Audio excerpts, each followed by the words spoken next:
rekor 31,3 triliun. Sri Mulyani salahkan pajak kurang besar. Kurang besar, bos. Tahun depan mau narik ratusan triliun untuk bayar hutang. Kalau dalam bisnis, lu udah bangkrut itu.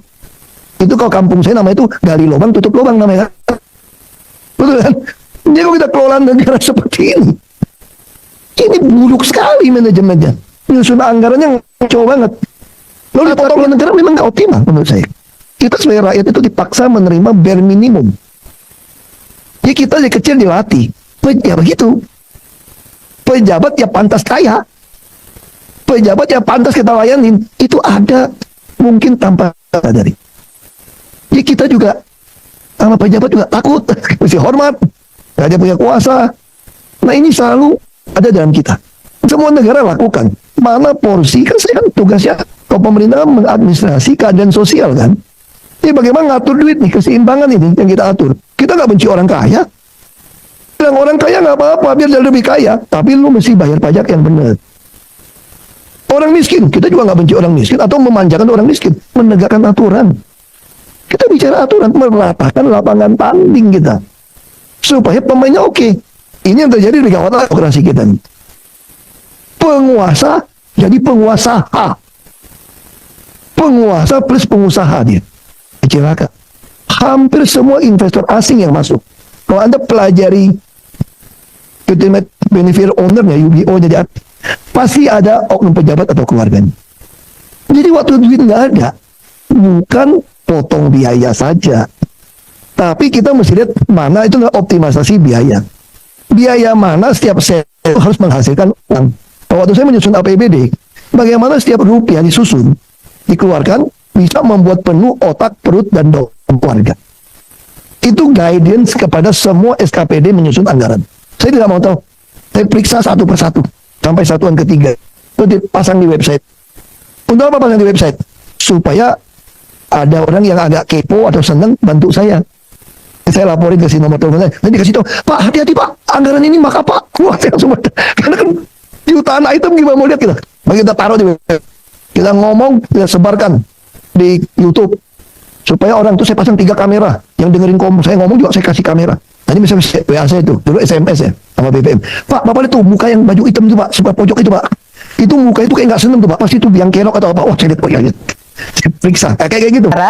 Ini juga menjadi polemik.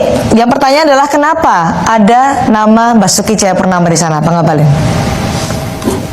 Kalau menyebutkan nama Ahok dan calon, adakah yang ganjil di situ? Adakah yang bermasalah di situ? Atau adakah yang bertentangan dengan culture budaya Indonesia? Ketika orang menyebutkan nama Ahok, kenapa kita rasa gatal badan, gemes-gemes, demam? Gitu loh. Menyebutkan nama Ahok salah satu di antara 4 orang yang disebutkan oleh Bapak Presiden, karena dia paling tidak punya 5 kriteria penting.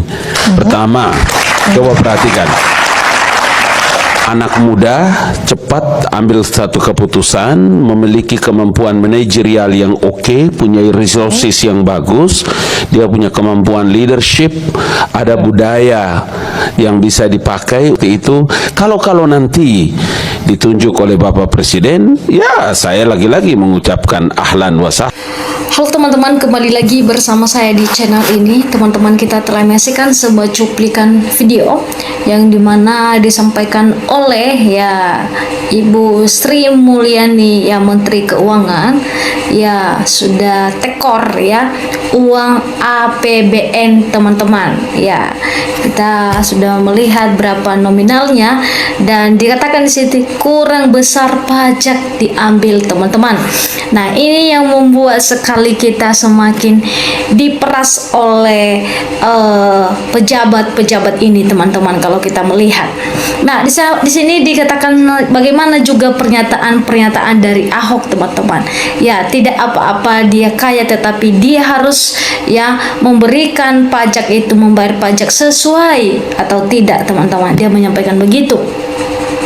Nah, dikatakan di sini teman-teman yang banyak sekali tuai netizen teman-teman untuk ya memberikan pernyataan-pernyataan mereka kepada Ibu Sri Mulyani ini teman-teman, yang masih perbincangan atau masih hangat perbincangan di media sosial. Nah, dikatakan di sini teman-teman bahwa pertama kali rakyat merasakan bebas pajak ketika Ahok jadi gubernur. Ahok pintar dan jujur, ya, serta sangat berani membela rakyat tanpa pandang bulu. Nah, teman-teman, kita melihat bagaimana kinerja Ahok selama ini teman-teman. Walaupun ada beberapa hal yang memang masyarakat tidak suka dengan dia, tetapi ada juga ya banyak hal yang memang Ahok itu dapat dicontoh dengan dia. Dia bisa membuka kebenaran teman-teman. Dia tidak membeda-bedakan siapa saja teman-teman. Ya, selalu dia jujur dalam pekerjaannya. Dikatakan teman-teman sudah tidak salah pilih lagi, Ahok harus segera jadi Presiden Republik Indonesia karena urgen sekali. Dikatakan saya setuju, Ahok harapan bangsa, tidak ada pilih. Ya, dikatakan di sini Ahok Republik Indonesia solusi is the best. Dikatakan lagi di sini, benar kali Kian Gus Dur, jangan jadikan gubernur, jadi presiden pun bisa. Aku ingin banget kata-kata Gus Dur itu mungkin 2029 Ahok jadi ya Presiden Republik Indonesia ke-1. Dikatakan Ahok setuju ya Presiden Republik Indonesia karena cerdas dan berani lawan koruptor. Nah, teman-teman, dalam hal ini kalau kita melihat bagaimana ya si Ahok ini dia menyampaikan pernyataan dan juga gagasannya di dalam publik, maka semuanya itu teman-teman benar yang disampaikannya. Bagaimana koruptor di negara kita ini yang makin merajalela teman-teman. Ya, apalagi orang-orang yang memang masuk dalam pejabat-pejabat. Banyak sekali hal-hal yang sudah tersangka kita lihat sampai saat ini.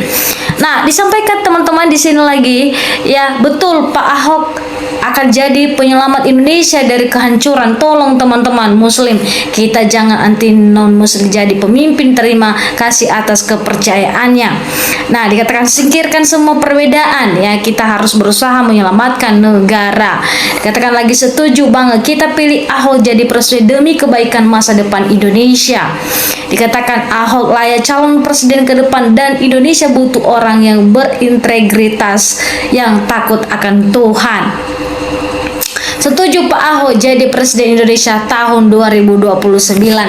Nah, teman-teman, kalau kita melihat bagaimana pendapat kalian, apakah Ahok ini pantas teman-teman menjadi Presiden Republik Indonesia ke depannya untuk 2000 ke depannya?